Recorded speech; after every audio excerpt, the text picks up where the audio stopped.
Avant de commencer cette vidéo, je tiens à dire que je ne suis absolument pas pro-Poutine. J'ai fait des recherches dans l'idée de connaître un peu plus Volodymyr Zelensky.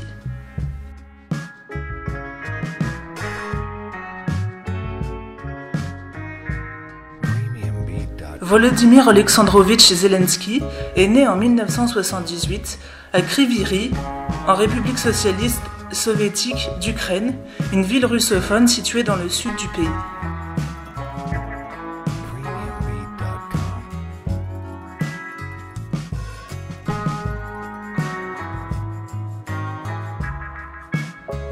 Sa famille est d'origine juive.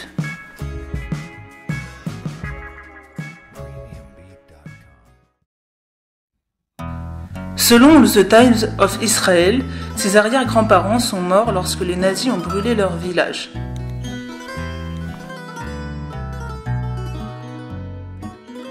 Son grand-père et les frères de son grand-père s'étaient engagés dans l'armée rouge soviétique, mais seul son grand-père a survécu.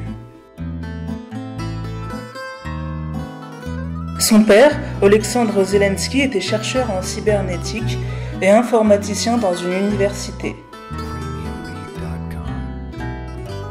Sa mère, Rima Zelenska, était ingénieure. Durant son enfance, Zelensky a vécu quelques années dans la ville d'Erdenet, en Mongolie.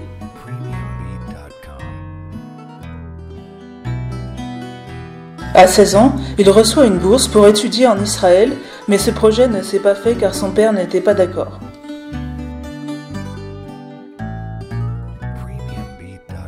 Volodymyr Zelensky et sa femme Olena se connaissent depuis l'enfance et c'est après le lycée que leur idylle voit le jour grâce à un groupe d'humoristes nommé KVN, dont Zelensky faisait partie, ayant été repéré par une chaîne de télévision.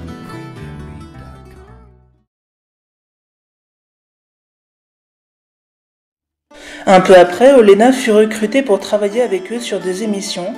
Ils se marieront en 2003.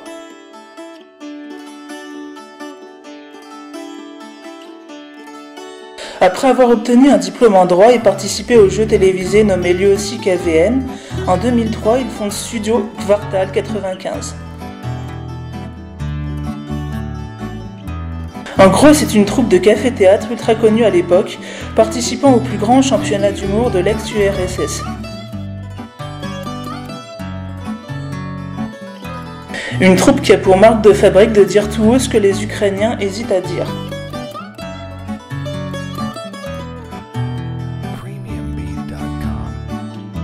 Quelque temps après, ils présentent une émission de variété nommée Quartier du soir, qui sera le programme le plus regardé pendant plusieurs années dans le pays.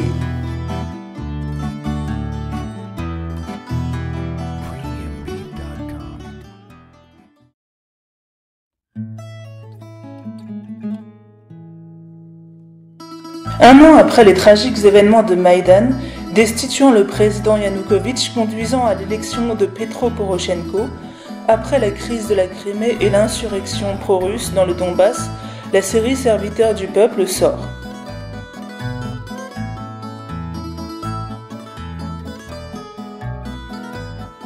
Volodymyr Zelensky incarne un professeur d'histoire de lycée, devenu malgré lui président.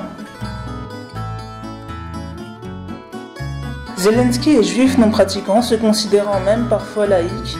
Ses deux enfants, nés en 2004 et 2013, ont été baptisés selon le rite de l'Église orthodoxe.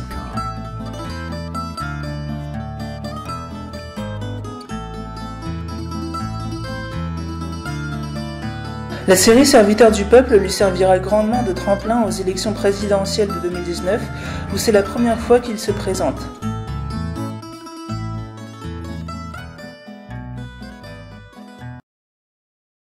Zelensky se lance dans cette campagne présidentielle avec le parti politique du même nom que la série télévisée. Dans son programme, il entend redonner le pouvoir au peuple, supprimer l'immunité accordée aux députés, instaurer une procédure pour destituer le président de la République quel qu'il soit en cas de faute grave, et l'intégration de l'Ukraine à l'OTAN.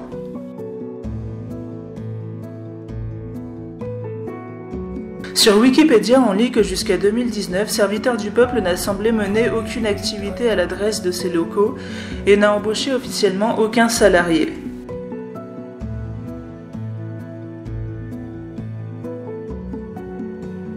Zelensky passera le premier tour avec 30,2% des voix et le second avec 73%, grâce à en partie la jeunesse qui a grandi en le regardant à la télévision.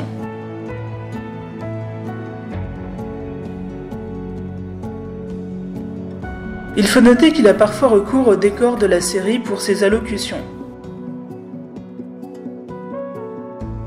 L'oligarque Ihor Kolomoïski, propriétaire d'une grande chaîne de télévision ukrainienne, a aidé le parti de Zelensky médiatiquement. Certains soupçonnent que Kolomoïski, qui est pro-russe, a une influence financière sur le chef d'État.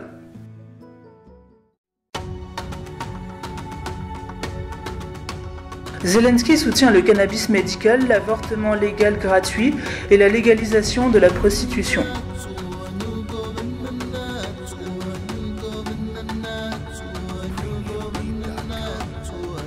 Il s'oppose à la légalisation des armes et promet de relancer les accords de Minsk.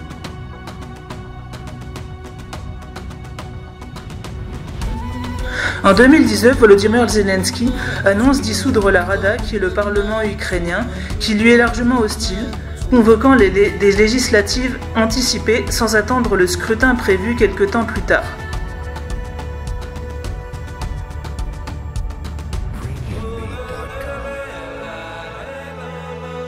Suite à cette annonce, plusieurs ministres démissionnent. À la suite de ces législatives, Serviteur du Peuple obtient 43,2% des voix et la majorité absolue des sièges à la Rada. Après des négociations entre la Russie et l'Ukraine, Zelensky propose l'attribution d'une plus grande autonomie aux territoires séparatistes qui pourrait être accordée.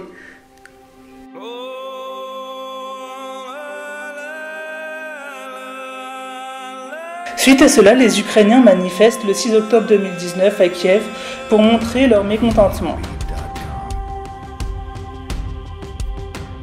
En mettant en place une loi sur l'achat et la vente de terres agricoles, le président ukrainien fait perdre 22 milliards de dollars de PIB au pays.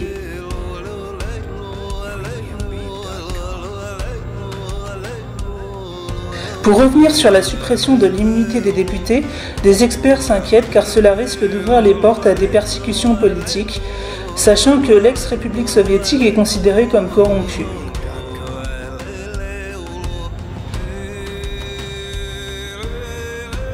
D'ailleurs, certains interpellent sur le fait que Volodymyr Zelensky est arrivé au pouvoir sans programme concret, mis à part pour quelques actions et propositions. La Cour constitutionnelle ukrainienne, saisie par une cinquantaine de députés pro-russes, rejette les lois anticorruption en vigueur. Ce qui fait que le chef d'État entre en conflit avec la juridiction suprême.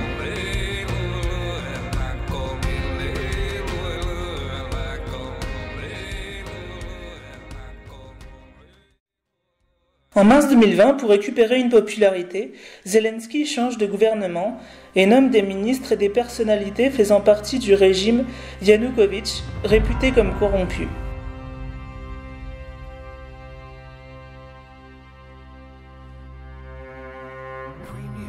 D'ailleurs, Zelensky intervient sur une décision de la Cour constitutionnelle et du Bureau anticorruption qui enquête sur les oligarques russes Rinat Akhmetov et Ihor Kolomoïski.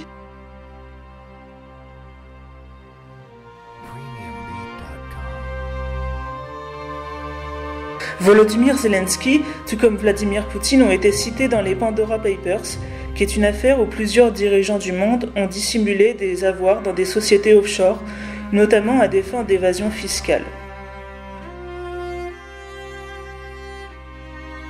En janvier 2020, un peu avant le changement de gouvernement, l'ancien Premier ministre présente sa démission suite à la révélation d'un enregistrement audio dans lequel il met en cause les connaissances du président en matière économique, qui est refusé par ce dernier.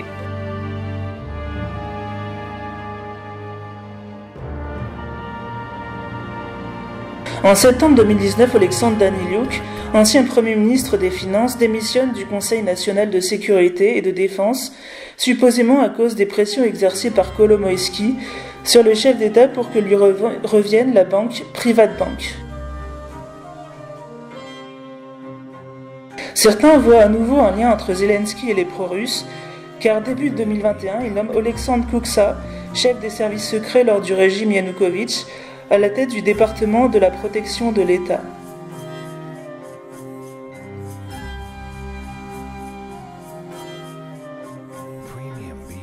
Ce qui mène la direction d'action contre la corruption à dire que Zelensky ne contrôle plus son parti.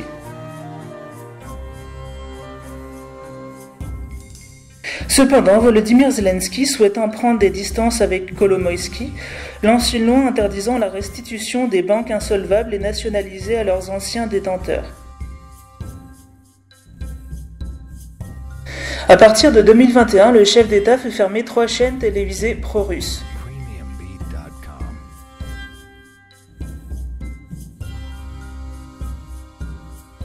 Les Américains font pression pour que le jeune président se débarrasse des influences pro-russes. Mais il est trop entouré de personnalités ainsi pour pouvoir réellement agir. Pourtant, il fait fermer ces chaînes qui n'ont de cesse de mal parler sur lui.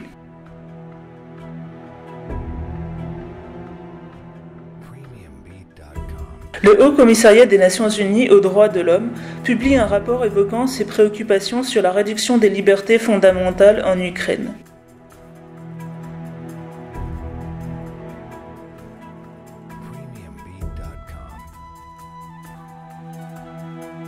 Joe Biden tient une petite rancune envers Zelensky que, selon des rumeurs, Donald Trump lui aurait demandé d'enquêter sur son fils peu avant les élections présidentielles américaines.